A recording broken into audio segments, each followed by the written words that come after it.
எல்லாத்தையும் பெறணும்னா அடிக்கடி முருகனை வழிபாடு செய்து கொள்வது சிறப்பு. தனம், வாக்கு, கல்வி, குடும்பம். உங்களுடைய குடும்பம், படிப்பு, பொருளாதாரம் வளர்ச்சி அடையணும், பணம் நிறைய சம்பாதிக்கணும்னா மீனராசி மீன லக்னத்தை பிறங்குறவங்க கண்டிப்பாக செவ்வாய் முருகப்பெருமானை வழிபாடு செய்து கொள்வது சிறப்பு. உங்கள் வாழ்க்கையில் மிகப்பெரிய ஏற்றத்தை கொடுக்கும். அதே நேரத்தில் இந்த மீனத்திற்கு 9ஆம் இடம் பாக்கியாதிபதியும் அந்த செவ்வாய் தான். மாலை, மரியாதை, கௌரவம், அந்தஸ்து உலகம் முழுவதும் உங்களுக்கு கிடைக்கணும்னா கண்டிப்பாக நீங்கள் முருகனை வழிபாடு செய்யணும்.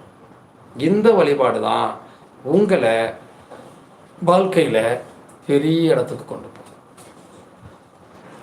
பல பேர் என்கிட்ட பல கேள்விகளை கேட்கறது உண்டு. சார், ஏன் ராசியில் ஏன் இந்த பிரச்சனை நடக்குது, ஏன் நட்சத்திரத்தில் ஏன் இந்த பிரச்சனை நடக்குது, என் ஜாதகத்தில் இவ்வளவு யோகங்கள்லாம் இருக்குன்னு சொல்லியிருக்காங்களே, அப்புறம் ஏன் எனக்கு பிரச்சனை வருது? யோகங்கள் என்பது நான் மறுக்கலை, யோகங்கள் எல்லாருக்குமே இருக்குது. அந்த யோகங்கள் எல்லா நேரத்துலையும் வேலை செய்யுமா? கண்டிப்பாக செய்யாதுங்க. வேலை செய்யணும்னா அதற்கான காரணம் இருக்குது. வேலை செய்கிறதுக்குரிய காரணத்துக்கு உங்களுக்கு ஒவ்வொருத்தருக்கும் பார்த்தீங்கன்னா ஒரு ஜாதகத்துலேயும் உங்கள் ஜாதகம் வேலை செய்யணும்னா அதுக்கு காரணம் இருக்கும். என்னென்னா, அந்த யோகத்தை செய்யக்கூடிய கிரகங்கள் திசாபுத்தி நடக்கணும். யோகம் நடத்தக்கூடிய திசாபுத்தி தரக்கூடிய கிரகங்கள் பாதிப்பு இல்லாமல் இருக்கணும்.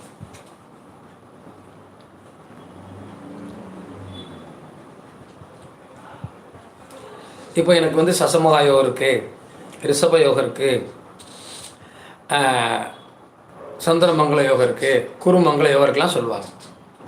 ஆனால் எப்போ வேலை செய்யும்? அந்த கிரகத்தினுடைய திசாபுத்திகள் நடக்கிற போது. அந்த திசாபுத்தியே வரலைன்னா யோகமே வராது, கிடைக்காது. அப்போ ஜாதகத்தில் யோகம் இருக்குன்னு சொன்னாங்களேன்னு சொல்லிக்கிட்டே இருக்க அப்படிதான். நம்ம யோகங்கள் நடைபெறுவதற்கு அந்த திசாபுத்தி காலங்கள் தேவை.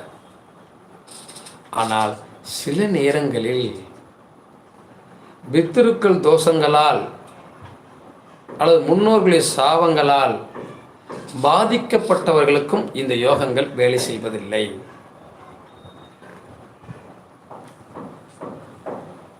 அதற்கு என்ன காரணமாக இருக்கும்? இந்த காரணத்தினால்தான் இந்த பிரச்சனை நடந்திருக்குமா? நிறைய கேட்கலாம். நீங்கள்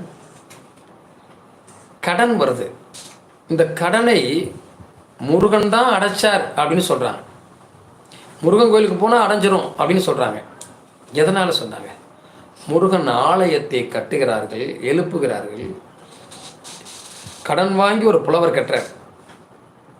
அப்போ கடன்காரங்களாம் வீட்டுக்கு வந்துட்டாங்க. கேட்டா, நான் முருகனுக்கு கோயில் கட்டேன், முருகனுக்கு கோயில் கட்டேன்னு என்கிட்ட காசை வாங்கி கட்டிட்டீங்க,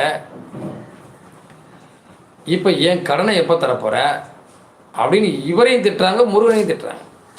அவர் வந்தார், ஒன்றுமே புரியலை. முருகா, நான் உனக்காகத்தானே திருப்பணி செஞ்சேன், இப்போ எல்லாரும் என்னை வந்து திட்டுறாங்களே, என்னை திட்டினா கூட பரவாயில்லையே ஐயா, உன்னையும் திட்டுறாங்களே ஐயா, என்னால் பொறுக்க முடியலை சாமி, இதுக்கு ஒரு தீர்வு நீ தான் சொல்லணும்னா.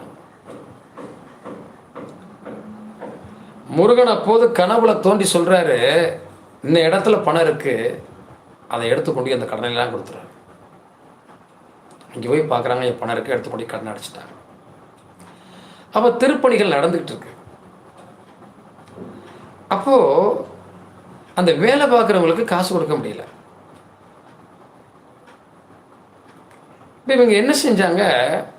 முருகன்கிட்ட வழிபாடு பண்ணிட்டு அந்த இலையில் விபூதியை வச்சு அவங்க கையில் கொடுத்துரு. யார்? அவங்க வேலை பார்த்தவங்களுக்கு கூலி. கொண்டுட்டு போய் அங்கே ஒரு விநாயகர் கோயில் இருக்கு, நீங்கள் பார்த்துருப்பீங்க, அங்கே போய் திறக்க சொல்லு அப்படின்னா இவங்க இருந்து விபூதியாக கொடுத்து விடுவாங்க. அது அங்கே போய் திறந்தோன்னே பணமாக மாறி காசாக மாறிடுமா.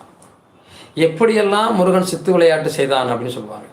கடன்களை அடைத்தான், வேலையாட்களுக்கு கூலி கொடுத்தான், நாங்கள் பட்ட கஷ்டத்தினுடைய மான மரியாதையை காப்பாற்றினான். அப்படி எவ்வளவோ விஷயங்கள் சொல்லப்பட்டிருக்கு. முருகனால் முடியாத விஷயம் இல்லை. அதுக்கு தான் நோய், எதிரி, கடன். இதை மூணையும் தீர்க்கும் கடவுள் முருகன் சொல்லலாம்.